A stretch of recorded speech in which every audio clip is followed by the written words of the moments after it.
संविधान की मूल संरचना, संविधान की मूल संरचना, basic structure of the constitution क्या है आखिर, और ये कंसेप्ट कहाँ से आया और कैसे क्या, इसके बारे में हम पढ़ेंगे आज। सबसे पहला जब हमारा संविधान लागू हुआ 26 जनवरी 1950 को, तो उसके एक ही साल बाद संसद ने एक संशोधन किया, पहला संविधान संशोधन, जिसमें संपत्ति के अधिकार को लेकर के कुछ संशोधन किए गए। अनुसूची 9, जो 9वीं अनुसूची जो थी वो संविधान में जोड़ी गई, और अनुच्छेद 30 और 31 में कुछ 31 अनुच्छेद 31 में जोड़ा गया, अनुच्छेद 31 ए और बी। तो संपत्ति के जो उसमें कुछ अधिकार थे उनमें कटौती की गई, अनुच्छेद संपत्ति के अधिकार जो थे उसमें कटौती की गई संविधान संशोधन पहले में, जो पहला संविधान संशोधन 1951 में हुआ। तो उस संशोधन, पहले संविधान संशोधन के विरोध में ही एक साल बाद ही सुप्रीम कोर्ट के पास एक मामला पहुंचा, जिसमें ये निर्णय करना था सुप्रीम कोर्ट को कि जो संसद है उसे संविधान के जो मौलिक अधिकार हैं उसमें संशोधन करने का अधिकार है कि नहीं है। तो ये हमारा पहला मामला जो था शंकरी प्रसाद मामले के नाम से जाना जाता। 1951 में शंकरी प्रसाद बसु नाम के व्यक्ति थे, प्रोफेसर थे ये, और पश्चिम बंगाल के रहने वाले थे। तो इन्होंने सुप्रीम कोर्ट में बात डाला था।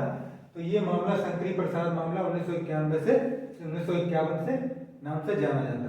तो इसमें क्या किया कि जो संविधान का प्रथम संशोधन था उसको इनने चुनौती दी थी, जिसमें क्या नाम, जो संपत्ति के अधिकारों में कटौती की गई थी। तो इसमें सुप्रीम कोर्ट ने निर्णय दिया कि भाई जो हमारा क्या नाम संसद है उसे मौलिक अधिकारों में संशोधन करने का अधिकार है। संसद मौलिक अधिकारों में कटौती भी कर सकता है, मौलिक अधिकारों को समाप्त भी कर सकता है। और उसने सुप्रीम कोर्ट ने एक बात ये भी कही कि जो अनुच्छेद 13 के तहत, अनुच्छेद 13 जो हमारे मौलिक अधिकार के अंतर्गत अनुच्छेद 13 है, उसमें कहा गया है कि अगर कोई विधि जो हमारे मौलिक अधिकारों का हनन करती है, मौलिक अधिकारों को उल्लंघन करती है, तो उसे सुप्रीम कोर्ट शून्य घोषित कर सकता है। जुडिशियल रिव्यू के तहत उसको शून्य घोषित किया जा सकता है। तो सुप्रीम कोर्ट ने कहा कि भाई जो अनुच्छेद 368 के अंतर्गत जो संविधान संशोधन कर रहा है संसद, तो अनुच्छेद 13 के अंतर्गत जो विधि शब्द जो दे रखा है, विधि शब्द की व्याख्या जो है वो इस संविधान संशोधन के अंतर्गत जो कानून है वो अनुच्छेद 13 के अंतर्गत नहीं आते। अनुच्छेद 13 में वो विधियां आती हैं, सामान्य विधियां, जो सामान्य कोई कानून बनाए जाते हैं वो आते हैं। लेकिन अगर संविधान संशोधन करके कानून बनाया जाता है तो वो अनुच्छेद 13 के अंतर्गत वो कानून नहीं आएगा। ये सुप्रीम कोर्ट ने कहा था शंकरी प्रसाद मामले में। लेकिन उसके बाद गोलकनाथ मामला आया हमारा 1967 में, जिसमें 17वें संविधान संशोधन को चुनौती दी गई थी। 17वें संविधान संशोधन में भी 9वीं अनुसूची थी, उसमें कुछ जोड़ दिया गया था, राज्य द्वारा कुछ कार्रवाई जो थी उसमें जोड़ दिया गया। अब सुप्रीम कोर्ट ने गोलकनाथ मामला जो 1967 था उसमें अपने पुराने मामले जो शंकरी प्रसाद में जो डिसीजन दिया था उसको ओवररूल किया, उसका पलट दिया उस मामले को। उसको पलट कर उसने क्या किया कि भाई जो संविधान संशोधन का अंतर्गत जो अधिनियम जो कानून बनाए जाते हैं वो अनुच्छेद 13 के अंतर्गत आते हैं। और अनुच्छेद 13 में साफ दे रखा है कि जो विधि मौलिक अधिकारों का उल्लंघन करेगी या मौलिक अधिकारों को कटौती करेगी तो उसे हम क्या कर सकते हैं, शून्य घोषित कर सकते हैं। सुप्रीम कोर्ट शून्य घोषित उसे कर सकता है। तो 17वें संविधान संशोधन को चुनौती दी गई और सुप्रीम कोर्ट ने क्या कर दिया, इस 17वें संविधान को संशोधन को निरस्त कर दिया, रद्द कर दिया, इसको अवैध घोषित कर दिया। और उसने कहा कि मौलिक अधिकार जो है वो अपरिवर्तनीय है और लोकोत्तर उनके लिए स्थान प्राप्त है, अपरिवर्तनीय, उन्हें चेंज नहीं किया जा सकता। ये सुप्रीम कोर्ट ने कहा गोलकनाथ मामले में। उसके जो 17वां संविधान संशोधन रद्द किया सुप्रीम कोर्ट ने, उसकी प्रतिक्रिया के स्वरूप 24वां संविधान संशोधन लेकर के आई सरकार, 24वां संविधान संशोधन लेकर के आई, जिसमें उसने क्या किया, संसद को मौलिक अधिकारों अथवा समाप्ति का अधिकार है। उसने 24वां संविधान संशोधन के अंतर्गत क्या कर दिया कि संसद को मौलिक अधिकारों में कटौती या समाप्त करने का अधिकार है, और जो संविधान संशोधन होंगे अनुच्छेद 368 के तहत, वो अनुच्छेद 13 में दिए गए विधि में नहीं आते। ये कह दिया 24वां संविधान संशोधन करके। जो 17वां संविधान संशोधन जो सुप्रीम कोर्ट ने रद्द किया, उसके प्रतिक्रिया स्वरूप संसद ने 24वां संविधान संशोधन किया, और उसमें कहा कि जो अनुच्छेद 368 के तहत जो संसद संशोधन करेगी संविधान में, वो अनुच्छेद 13 के अंतर्गत जो विधि है उनमें नहीं आएगी। इसका मतलब वो अवैध या शून्य से घोषित सुप्रीम कोर्ट नहीं कर सकता। फिर उसके बाद क्या आया, केशवानंद भारती 1973 मामला। मेन चीज ये, मेन मामला ये था, मुख्य मामला, जिसमें गोलकनाथ मामले को फिर ओवर रूल किया। गोलकनाथ मामले को फिर पलटा सुप्रीम कोर्ट ने, और उसने 24वां जो संविधान संशोधन जो किया गया था उसे उसने वैध रखा। लेकिन उसमें क्या, उसने बेसिक स्ट्रक्चर का कंसेप्ट दिया, संविधान की मूल संरचना का कंसेप्ट। उसने, सुप्रीम कोर्ट ने कहा कि भाई मौलिक अधिकार में संशोधन करने का अधिकार संसद को है, 368 अनुच्छेद 368 के तहत, लेकिन वो उसकी मूल भावना, जो मूल संरचना है संविधान की, उसको नहीं बदल सकता।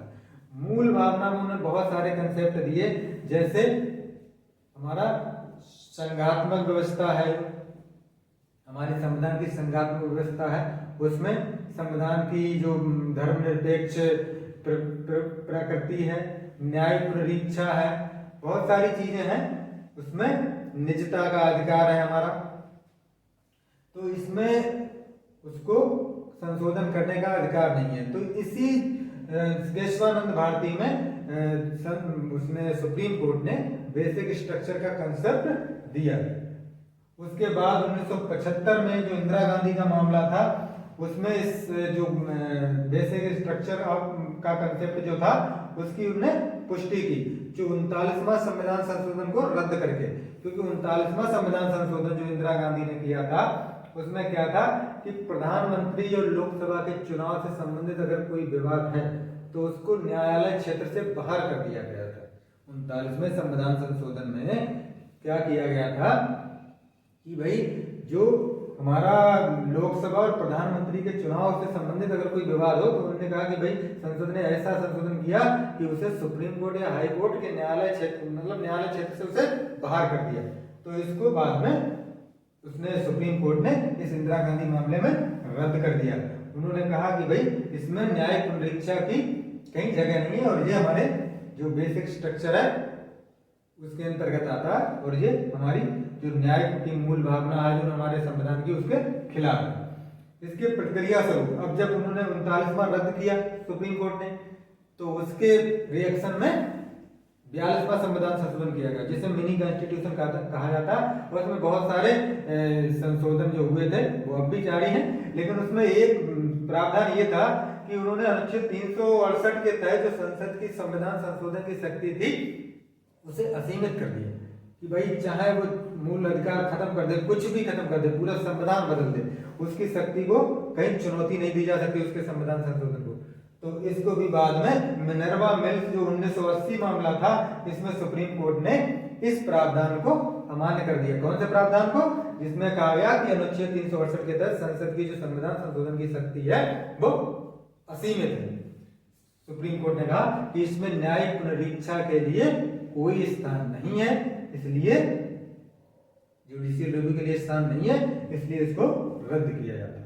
तो ये था बेसिक स्ट्रक्चर का कंसेप्ट। उसके बाद भी बहुत सारे मामलों में सुप्रीम कोर्ट जो हमारा संविधान की मूल संरचना है इसके बारे में उसकी पुष्टि करता रहता है। और उसने कहा कि 1975 में जो केशवानंद भारती का मामला था, उसके बाद में जितने भी संविधान संशोधन होंगे या हुए हैं या होंगे, उनपे सारे संविधान संशोधनों पर जो ये कंसेप्ट जो दिया है मूल संरचना वाला, ये उन पे लागू होगा। अगर ये उसका उल्लंघन करेंगे तो जुडिशियल रिव्यू के तहत सुप्रीम कोर्ट उनको निरस्त या अवैध घोषित कर देगा।